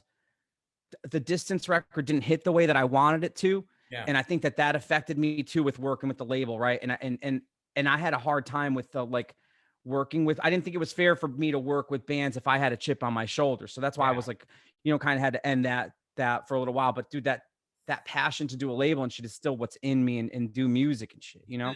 Let me ask you this way, because you did a label like from the stillborn era and Mm-hmm. then you got the now era. So obviously there's a difference with how music is distributed. Oh my If god, you dude. had to pick one, well, a pro is easy. What's a pro I now that I can give you isn't both. just being able to get your music out quickly So with a new I platform? would say this, dude. So obviously, dude, I almost think that getting music out quickly is like a con, right? Because it's just like so much shit can be uploaded. Exactly. That's a given. It's a given, right? So I think the one pro that I'll say is that somebody like you or myself, right, can write something, put it up online, and actually make money and collect it yourself for the first Mm, time, right? So, and a lot of times, man, dude, that's people don't understand that there's income outside of just streams, right? So for dude, publishing money, right? So like Sound Exchange, there's all these things. Whereas like it's kind of annoying in the beginning, dude, to sign up to all these platforms, but bro, once you're in, you're collecting some easy money versus like. And listen, dude, there's pluses to being on a label. I'm a fucking label, right? But sometimes, dude, a client will come to me or a label of a, you know, a band will come and I'll say like, hey man, I'm not the right fit because I can't facilitate this, this, yeah. this, that. Or like, you know, I'll give you a good example too. Is like Pete Morrissey did a project called Murmur. It was like an acoustic project, right? And Pete's a guy who could do everything on his own. So it was like, why do we need a label? Let's just do X, Y, and Z, right? Yeah. So it's always like that. And again, so that to me would be like the pro is that like, you know, you as an independent artist, man, can go upload it on YouTube, but then be collecting on the publishing, the fucking stream, the whole That's thing. big. And Yeah. you're not going through some weird label who's going to say like, oh yeah, Hoy, I'll throw you a statement in 6 months. And then you get a statement. It's like some weird deductions for some fucking ads you've never seen, a bunch of bullshit. Do you think it's harder for a label to get an emotional attachment to a group now than it was I, back then? you know, dude, I think the challenges for the label are intense in a lot of ways, man. Right? I think that there's a lot of competition sometimes with label because again, dude, to your point, everybody can fucking upload something, right? So everybody's starting a fucking label and going like, yeah, man, I got a label, right? But so the real deal with like Static Era is that like I'm a label in the sense that like, yes, I'm distributed by a major through E1, right? But I have a physical distribution through Amped. So like if the new fucking Madball came up, I could ship 20,000 CDs, right? Can Joe Schmo's label who's uploading it through DistroKid or Yeah, TuneCore, and no disrespect to those services because they're great at what they do, but that's not a label, bro. You can't facilitate shit like that, yes. right? So that's what I feel like is kind of an advantage for dudes like us is that there are things, you know, you can go fucking distribute 20,000 CDs or something like that, dude. There's still tools available, you know? Yeah. It's definitely crazy. Like, obviously, we know it's different with the, digital and this. We all know it's been digital for a minute now, but it's just crazy how I always wondered that, like, back then you had to go. You would go to the back. An A&R would show up at your rehearsal. He'd go to your house. He'd show up. He'd hang out with you. Let's hang out with your boys. To Well, and get dude, a that's vibe of you. Now I send you music. Yeah, it may be dope. Okay, I want to sign them, but do you have a pulse of them? Does it well, and there matter? was like, well, how many followers you got? And so to me, dude, I sign shit I like. I don't give a fuck Yeah, about followers or this or that. Dude, but dude, to your point to what you just said, it's like, yo, that's how we ended up on Triple Crown, right? It was like, fucking, who said something to Fred Feldman and was like, yo, you should see this band from Connecticut. He came and seen us with, shout out to Ignite, who you just had a couple episodes yeah, ago. We were playing with them at Coney Island High and got signed. Same thing with Bridge 9 is like, I knew Chris Wren, so yeah. again, dude, just like, it is like this whole like connective thing. And I think sometimes, dude, as a label, because there's so much competition, bro, it is kind of harder sometimes to sign some of the bigger acts, right? Because it's like I might have the same resources, dude, money, everything, but I might not be a name yet because I'm still new. Yeah. So I might not be getting that big thing. But what I do get and what I do try to stay in my lane with right now is working with my friends that I believe in, right? So right now we have Cruel Hand, who you had Chris Linkovich out, right? So shout out, Oh, we did that's Dark my Side of little the Cage brother, with and I love the band. And thank you, man. Yeah. that record, they killed it. Yeah, Sounds. they killed it, dude. Zeus killed it, and again, shout out to Zeus, who was an early on believer of Static Era. He plays a big role in the label. And Zeus will be on the Smoking Oh Word. yeah, he loves you, man. So Yeah, that's my so bro. Big. he plays a big role, and we had him do the Cruel Hand EP. It's called Dark Side of the Cage. It's out now. Again, Andrew, who you've had on, dude, he a fucking amazing vocalist.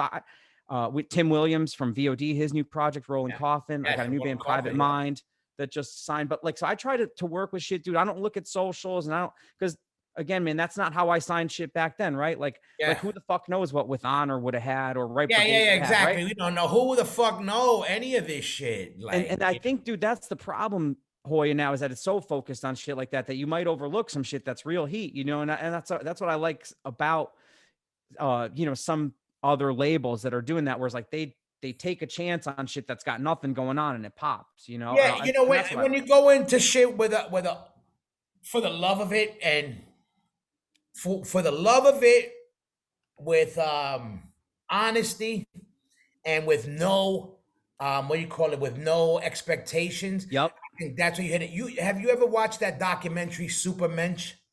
No, I'm gonna write it down. Well, What's it you on? better watch it because you will relate to it. This guy, look, I'm getting goose pimples right now.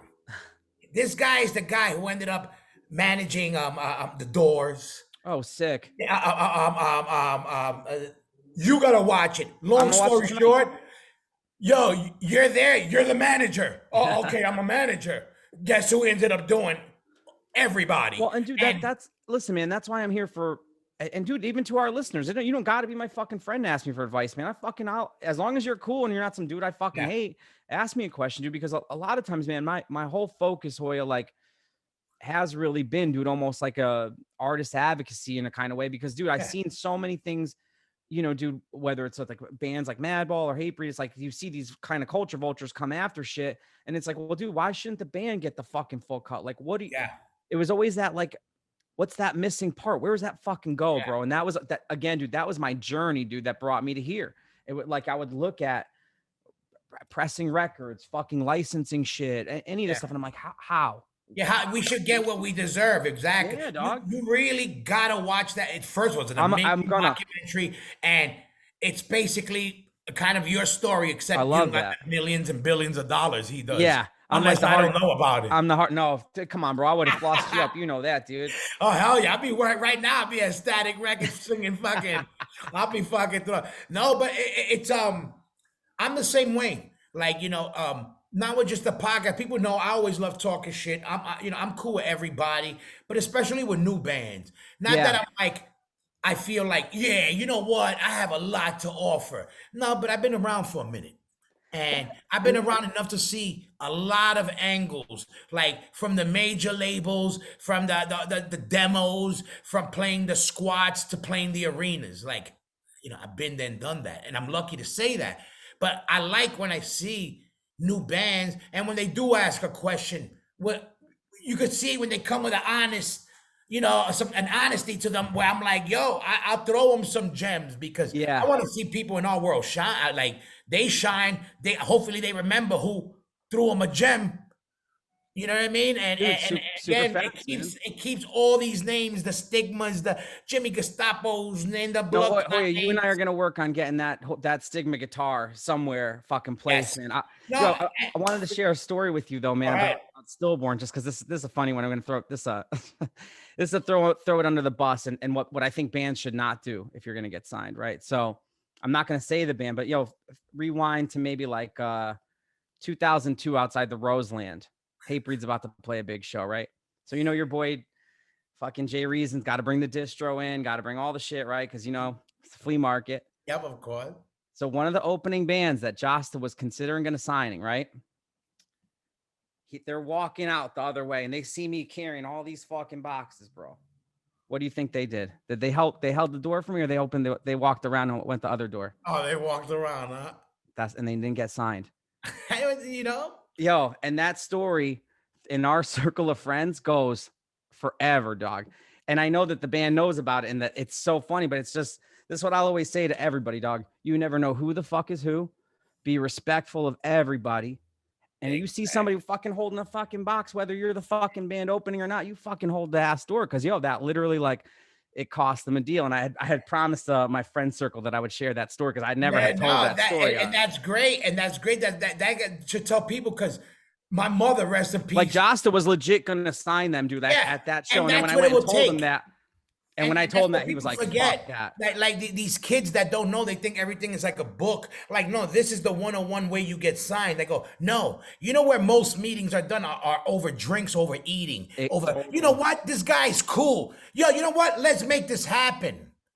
It's not just always the numbers and the stats. It's a vibe. You know what I mean? It's a connection that you get with people. Totally. Right? That's why they play golf. That's why everything's done over a business meal. What do you think is the hardcore version of golf, Hoya? The hardcore version of golf. Because it wouldn't be boozing if say it's not Yeah, boozing. I always say think about but nowadays, man, yo, we got to think of what that is. Yoga. Yo, straight up. Because too many guys with the Pilates, it's the same thing. You know, Freddie got the golf hat now. You know, he's either that or somebody's doing the floating lotus. I just sweat too much, man. I can't be out there that long. I'm a sweater too. I'm a heavyweight. And fucking no, Yo, you look great though, man. I always tell you that, but dude, shout out. I gotta say it again, man. Like, I kind of have let myself go, and you've been my inspiration. I'm going back into the gym recently, and it's because of the podcast, dude. So shout out to you, bro. I'm so happy to see you look so good, man. Like I said, dude, you've been a friend of mine for a long time, and I want to give you your flowers, bro. I've given them to you on my podcast, but I got to give you yours, bro. Thank you, man. Just try, man. You know, grinding. Again, I got 2 boys I gotta live for. Yeah, and I got a podcast I gotta live for. How could the people out there? Well, we need more music. We need more music from you, man. We need more music from you too, and I need you to get that solo shit out because I know I got a lot of shit. You know, hopefully in the future, got some more Madball, and I got my other project, the True Union. It's still on, and that's something I want you to hear because and listen, man, talk in the future. Let me use the True Union thing as an example, dude. And then I'm going to shout out Roger AF here, dude. Right. So a couple weeks back, I know everybody saw this AF live at CBGB's thing go up, right? Yeah. So, dude, you know, maybe 2 weeks before that goes up, I get a text from Roger, and dude, again, I'm a fucking fan. So when you get a text from fucking Roger, like, all right, this is awesome, right? Yeah. And when the dude texts you and asks you, yo, Jay, I'm trying to fucking upload this thing through these other services and I can't get it done. How the fuck you do it? Bro, that's like a full circle moment to me. You know what I'm saying? When a guy like of that fucking, the dude who created the world is asking you, and dude, I got him his fucking thing done in 2 days, and the record was up in 2 weeks. And he couldn't get it done. And that's and again, dude, that's the things I would do for you or anybody that, you know, in our world. I know you always told me, you know, any help you need, let's go. Well, because bro, anybody else is gonna say, oh, I'll help you, but it's this, or I'll help you, it's this cut. And it's like, no, dude, it takes me fucking 5 minutes, dog. I don't give a fuck. Like, we all move together, like you said. I agree. And I think again, consistency. And I think when you do shit like that, because you're like me, we do shit and we don't expect nothing. If it comes out of it, cool, but we don't expect nothing because we've been burnt, and it's better to go into something. You know what? We give it and let it be that. Well, to me, dude, there's always a story at the end of all this shit, right? Because like you've said on your show before, man, the characters in our world, bro. Come on. Oh no, for sure. You know, I also know I'm lucky to do what I've done and to know who I've known, and my you know, my family always taught me, you know, again, rest in peace to my mother, my brother, man. And they really it was always this.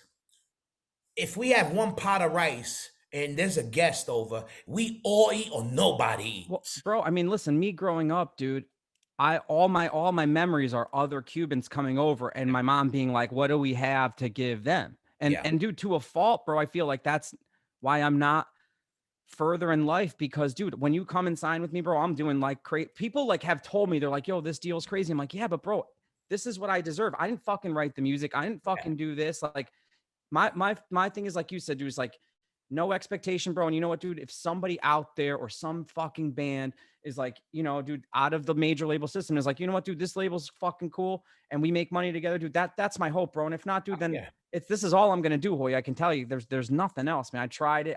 Dude, like we didn't get to Yeah. touch on some of the other things, but like, dude, I've worked in this fucking music thing and everything, and I can tell you, bro, that I would not go back to anything that's not music related ever again. It Yeah, me sucks. too. And I try to tell people the same thing with me with business, with anything I do. I'm like, I'm not, I don't want to make money. I want us to make money. Whoever's involved with it. I'm always like that. Even if I'm like, yo, could you help me out with this? Yo, Jay, do me a solid. I got this thing I'm trying to sell. Yo, I know a homeboy. I can sell it for you. All right. Even if you do it off the grip, I'm going to be like, here's not a one. And you know what? Take your girl out on me. Well, Here's a listen, man, little, eventually that's how we do. That's how we there's do. enough to eat, dude. I've always said that, bro. You know what I'm saying? And it goes whether it's working with you I mean, look at something like working with Isaac, right, dude? Which is to me is one of my. I don't want to say treat it like a client because he's not a client. He's my I know friend, what you but. mean. But the mindset of saying to him, like, hey, man, we're going to do this and then getting him on Cameo. Hey, man, we're going to do this podcast and it's going to be shout out to fucking, Soundtown Media that has both of our shows. Like Yeah. I said to him, hey, we're going to do this. And dude, and to see those things come up and to see your friends be able to make, dude, again, maybe we're not making fucking a lot, but bro, to see this little piece Yeah. that eventually, dude, when this digital landscape, whatever the fuck it is, kind of gets figured out that like, okay, podcast should be paid this, YouTube should be paid that, bro. Then our community, dude, the more, like you said, dude, we rise up. And again, dude, I don't want to sound like I'm this huge positive person because you know me, dude. I fucking, Me I'm a too. bad dude too, but what I do believe in, dude, especially with our community, dude, having seen it so much, bro, is that we can keep it together and there's enough education between us that we don't got to keep going to these people, dude, and signing these crazy deals. Because to me, dude, again, like when I see a band like Madball or, shout out to our boy Ian, Blood for Blood, or any of these big bands that have these legacies, it's like, you have more to offer than a label's ever going to be able to offer you, at least in the States, right? I know Europe is a whole different animal where you need the support system and stuff like that. Totally, But totally. in the States, bro, there's nothing stopping a Madball from fucking pressing 10,000 fucking LPs, X amount of CDs, putting the digital up through whatever, and fucking making the same amount that Yeah, you would yeah, have yeah. made and not have to commission fucking 30 or 40%.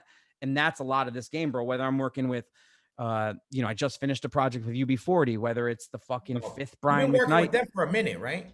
Yeah, I've been working with them. I've been working with Brian McKnight for a minute too. I remember. I know the Brian McKnight. I remember Yeah, for a worked minute. with Sean Stockman from Boys to Men on his solo record. Like again, man, Hoy, I've just been super blessed, bro, to work in this weird space where I call it kind of like from the studio to the record store shelf. It's all that in between shit. And a lot of times too, man, you got to remember that my clients come out of these systems, bro, where they're used to working with 30 different departments, dude. Yeah. And you know what, dude? To bring it back full circle, dude, 30 departments at Stillborn Records was your boy right here. Yeah, I was man your gang. publishing. I was your graphic designer. I was your art proofer. I was your whole thing. So now in 2020 fucking two, when you need to hire somebody and you're like, how do you make a CD? How do you fucking ship the fucking box? Like, dude, there's so much shit that people don't think anything of it. You know what I'm saying? And that's one of the things I love that, especially due to band like a Madball, AF, any of these legacy bands that to me, dude, are in the same sentence as a fucking UB40 or whatever. Like, yeah, now if like Hoya needs to fucking know the shipping requirements on how to send fucking CDs to fucking whatever. Yeah. 5 minutes, I'll do it for you. We're not paying some dude $100 or whatever the fuck. It's amazing. You've seen that shit. Because people don't understand back in the days that if we didn't have somebody in the machine, we were gone. We were fish food.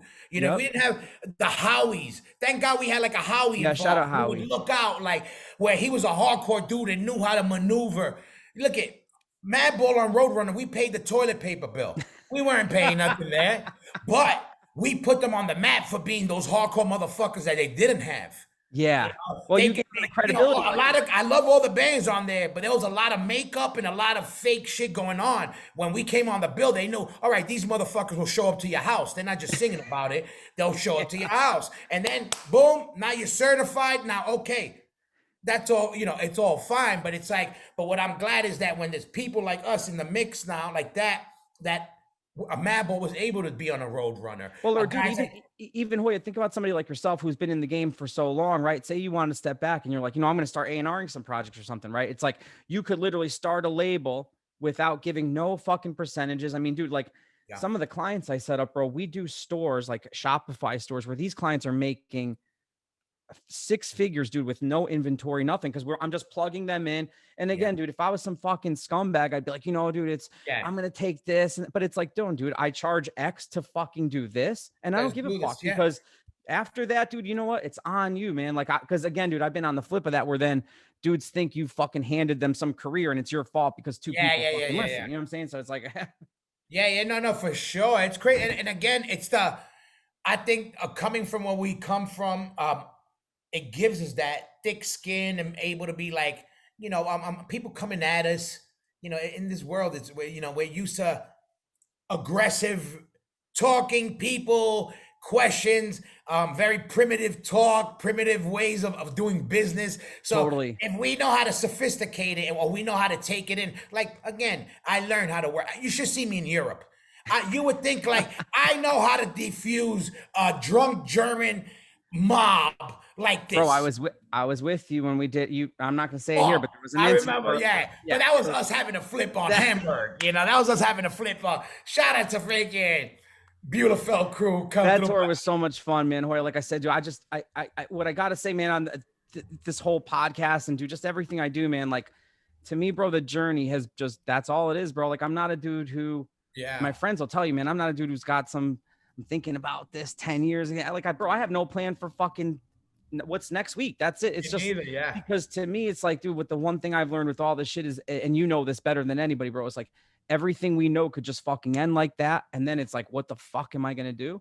And so, you know what, dude, it's like, I get psyched for doing the show with you. I get psyched at the shop. I treat the shop like a bar, bro. I don't treat it like a store. It's like, because if I can't find fun in that shit, man, or if I think about shit like too crazy, bro, I might as well just go back on the train and go work, doing shit for Google projects like I did. You know what I'm saying? And that ain't my shit. That's great. Your shop is perfect for you. I can't wait for you to come down, man, and see it, dude. Like I know. I'm hoping to go there and do what you did. Do a fucking. I did one in Cortex. I want to do one at your spot. And I actually, and this is a fact, I already have it. We're working on it. I got a handful of these custom smoking word things, and for a couple of shops with your thing, and I would love get made for your shop. I would love that, man, because on the inside we have all these cool framed up flyers and shit. I got a lot of sick Madball shit up there. So it was one we're getting made for you and for Cortex. Those were the ones that I got some in the works. It was right now. I'm in the middle. I'm taking this whole thing to the next level right now. I know, dude. I'm in the middle of a move. I gotta say, man, again, I admire your podcast, man. It's one of those things where like I do always say to Danny and to just everybody, I only listen to a couple podcasts, dude, and not just because you're my friend. I love the content you do, and a couple other shows, but what I love the most, dude, because I was following you when you were first doing it. Yeah, I love, dude, that how consistent you do it, bro. Even if it's like like re-putting something up or whatever, because working with Isaac, he's got a certain vision, dude, and again, I'm the co-host on that show, dude, and I know my role there, and my role is to just complete an episode. Isaac's all over. He's very and for as all over as he is, man, he does have a vision, dude. And I think that's what people underestimate. And you know this about the dude. He is a fucking genius too, man. Like in the same way as you and Joss and all these guys, man. He's literally like I seen this dude do some crazy shit, just watching that thing come together, dude, and come to light, and seeing him just the way he works, bro, it has been a lot of fun too.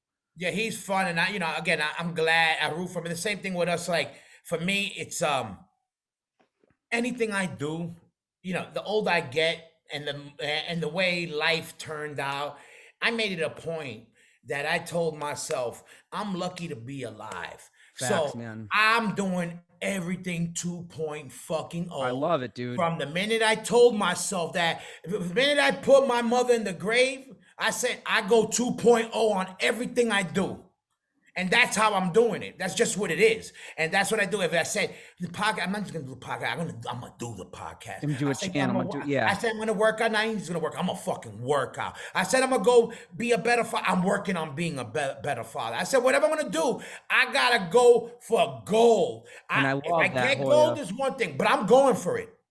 No, and that's why I told you, man, even before this, and you've seen me always say to you, dude, like I admire you, dude, as a friend and dude, as a fan, because you know, man, those are the like difficult things, dude. And dude, and the thing is too, is like, and you know this, a lot of people wouldn't put it all out there like that. And for me, dude, what I respect the most about you is that like, it's hard to talk about shit like that.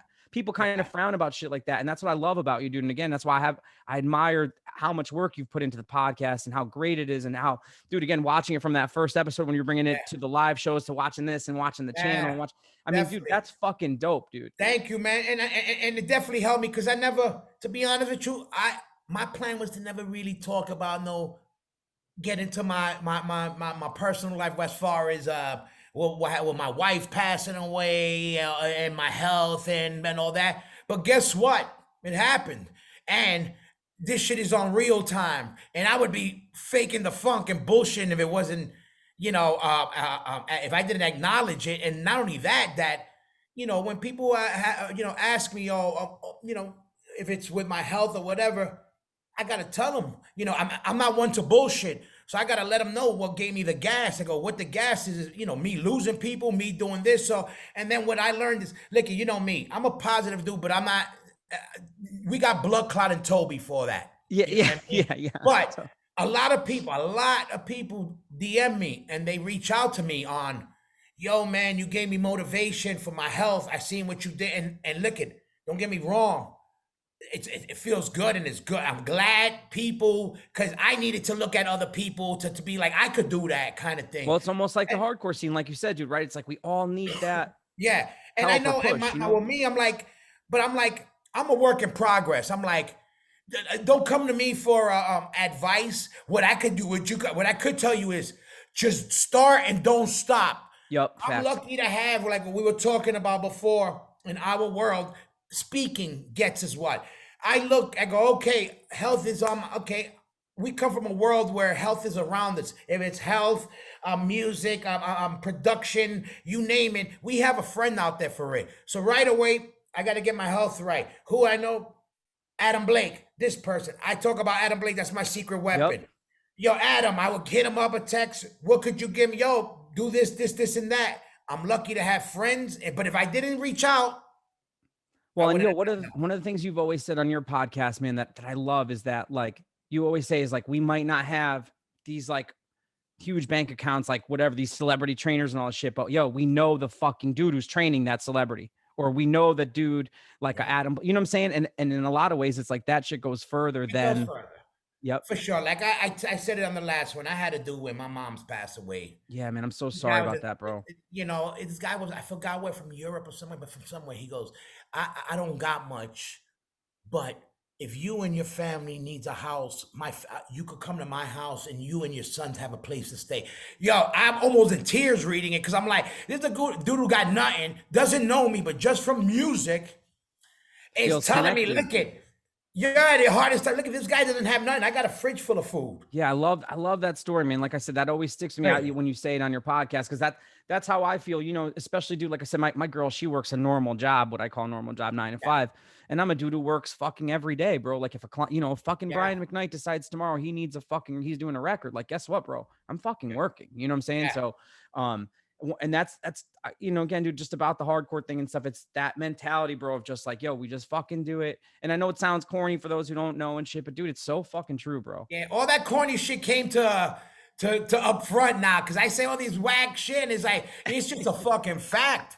We're lucky that we have our friends together, the ones that are together. We're lucky to we're lucky to go through the heart. All those bullshits, it's reality, No, dude, like you said, I'm glad it's like, it is, because it ain't just lyrics. Well, and like you said earlier, right? It's like if you want to go to a show for a major artist, right? It's like, oh, we know somebody who could get like that. Where, dude, how many fucking people can know that because the kid knows Madball or something like that, right? Yeah, it was crazy when we did the Limp Bizkit Corn Tour a couple years back. Mm-hmm. First of all, the minute I walk in, half the road crew, their sound man, they were all like, All yo, hardcore guys. Madball, I seen you at Madball, Madball.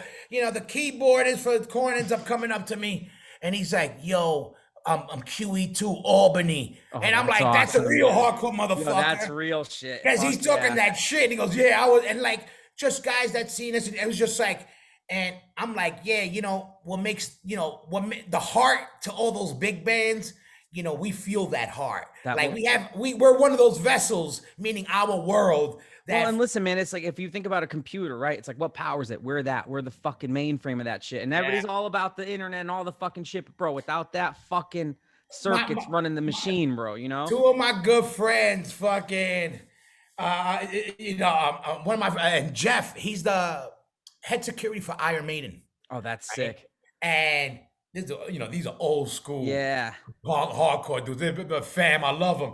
So I get to go when Iron Maiden came to play. I told this story before. It that's was like one of sick. my greatest moments. I'm like, I'm on Nico McBrain's guest list, Hoya Rock, and they're like, here, Hoya Rock. I'm like, yo, this is the hardest shit. My point being is, don't get me, I love Iron Maiden and they're, you know, all that.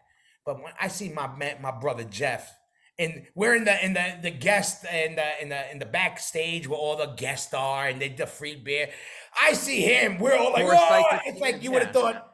I'm like to see my brother and to know, like, look at, you know, it's because of him we're here. Yeah. Look, good seats. We're backstage. And he never forgot you guys. See, so like you said, dude, because how many people, dude, have forgotten Absolutely. everybody, right? They get to a certain place and then that's that, you know? Forget And where one they of the come cool from. things, man, like I'll say like the people that we know in our kind of like immediate circle have been are keep it so fucking real, dude, which is For awesome sure. all the Yeah, time, no, you know? we lucked out. We're lucky, and I'm glad we're still doing it. I'm glad you're doing what you're doing because Thank you, we brother. need that the record store, that not just everybody with the label is dope, but it's good that you got that angle too. And I'm glad like Mark doing it in the city with his thing. I'm glad that, you know, Dude, and our world Cortex too, comes you from know, that. like you mentioned Cortex, man. Cortex is a Yeah, big example too of what I follow my label store as too. Like, absolutely. you know, we did a Comeback Kid exclusive color for the last record for their newest Heavy Steps, right? And again, Andrew, shout out to him. You should listen to his episode on Hoya's podcast. It's really Always fucking good. come back. So but you know, shout out to him, dude. He's a dude. You know, I first met Andrew, dude, when the Distance was touring in 2002, dude. And you know, 20 years later, the dude sees I have a store.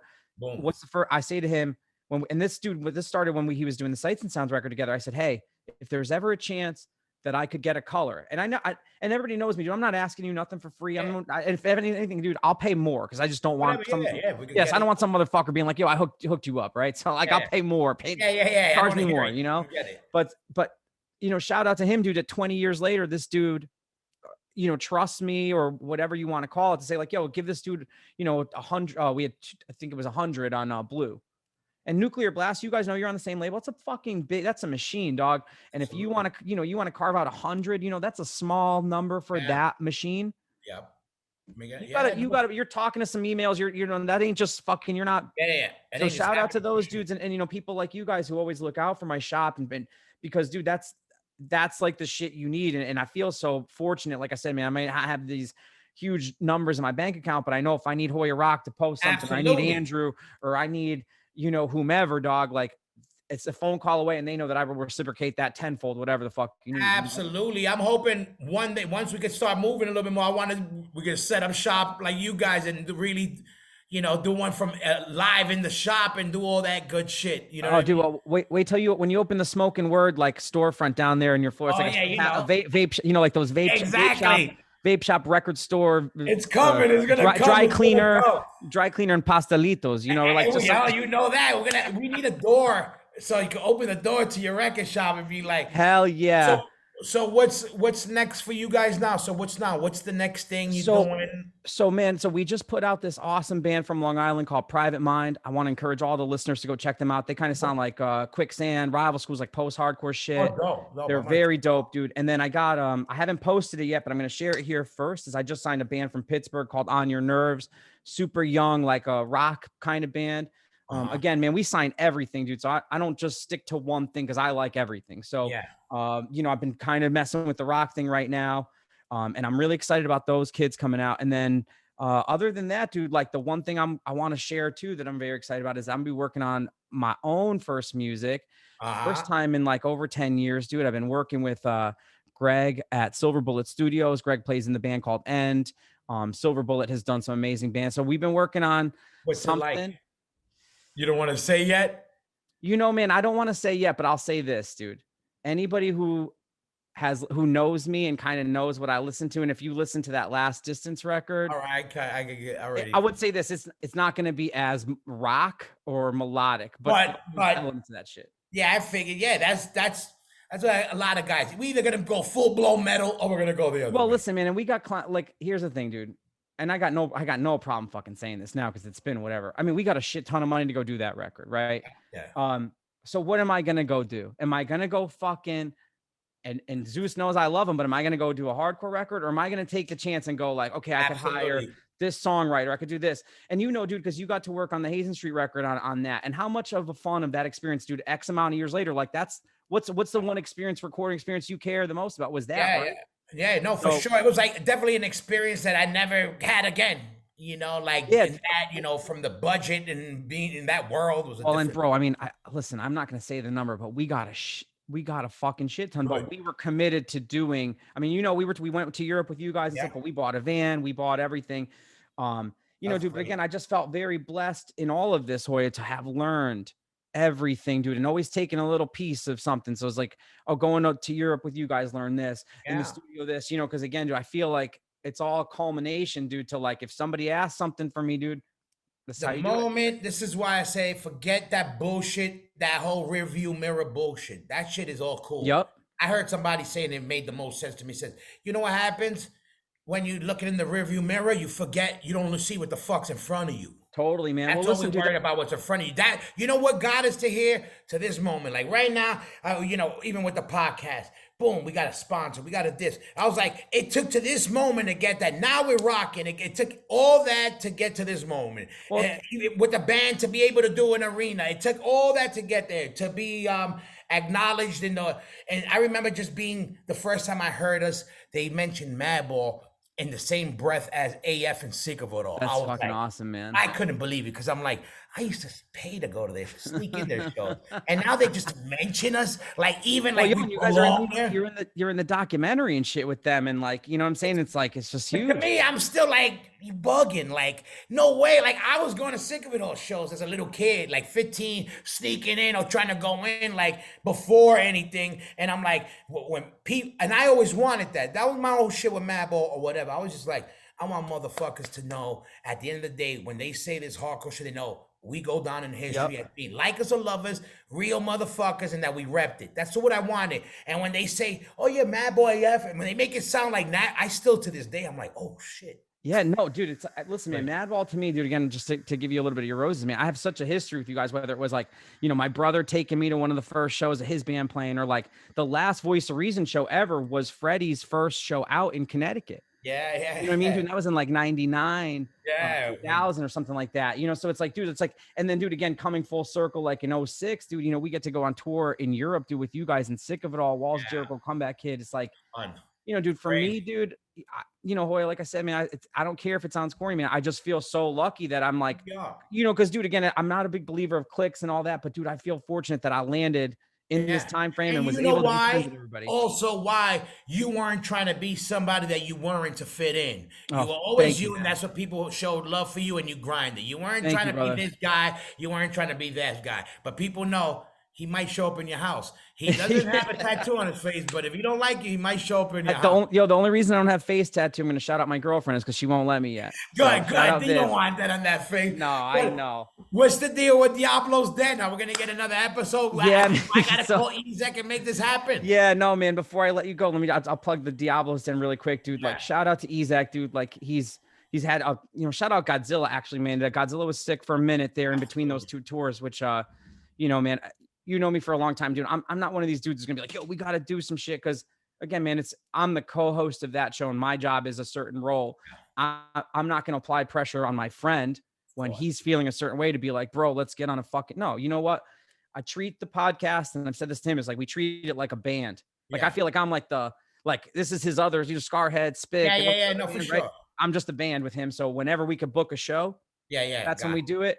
And then I try my best, Hoya, is like to encourage Isaac, dude, to keep other things together with him, which I feel like that's more my important role, bro, is like to support my friend and like, hey man, how can I help you as an individual? Was it like landing you on Cameo? Is it doing this? Because, Sure. dude, like to me, the podcast was just like our vehicle to talk all the time.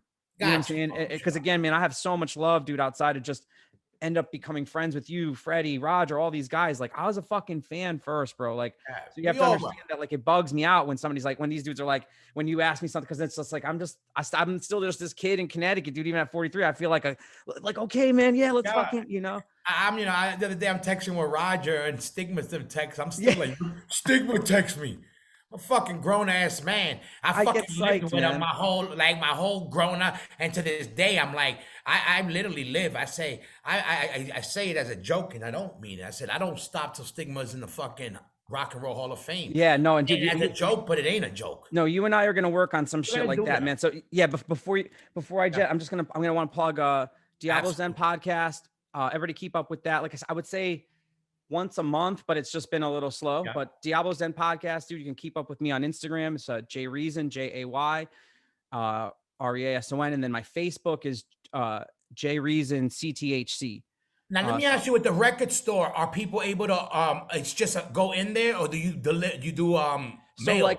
So basically, dude, like the website, I just got our releases, so War God and Static Era, because and this is just, I don't give a fuck, like blowing up the retail business, man. It's just like, say you and I are buying the same record, right? And it costs $12, right?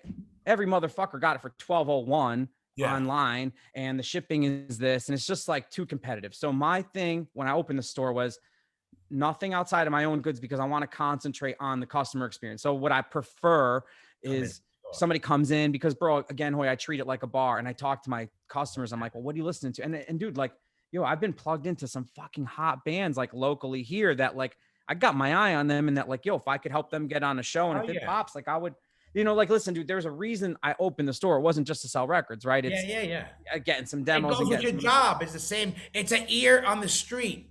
Well, and listen, dude, after I did my store, Bridge 9 announced the storefront, and you see it more like, so I feel like, okay, I wasn't the only person thinking that you have to evolve this space.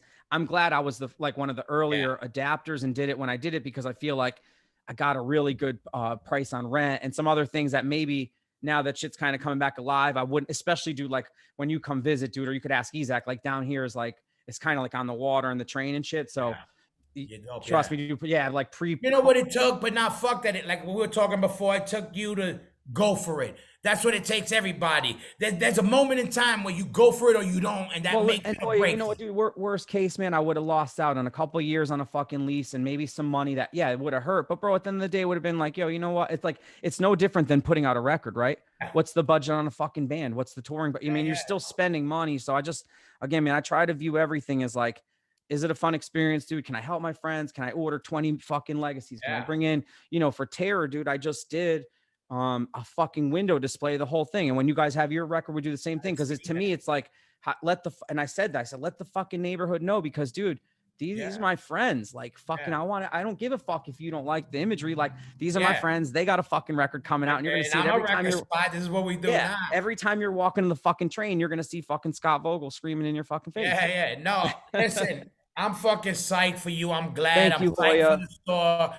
Everybody, go to the store, go in person, and go spend that cash. Yo, and dude, thank you so much for having me on again. I mean, I said at the beginning, but dude, I feel so fortunate. I don't do many of these just because I tend to talk a lot of shit. I've been wanting. I'm glad, and then we're gonna have you back when we're gonna do. I want to do one. I want to get one with Vaughn Lewis and get you. I would love that, because I also like I want to let the new kid who's thinking about starting a label, who might be that next Jimmy Iovine, have a connection to fucking us.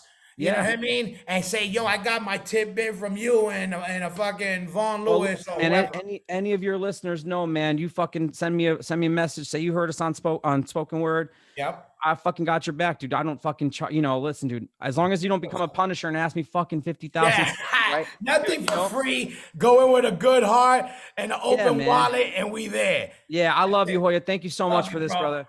Always, you know what's up. Yo, one love. Go check them out. Go cop that shit. Diablo's Den, Static Era Records. Go get that shit. Yo, We out. I'll let you know when this drops, my brother. I'll text you. Thank you, Hoya. Peace. We out.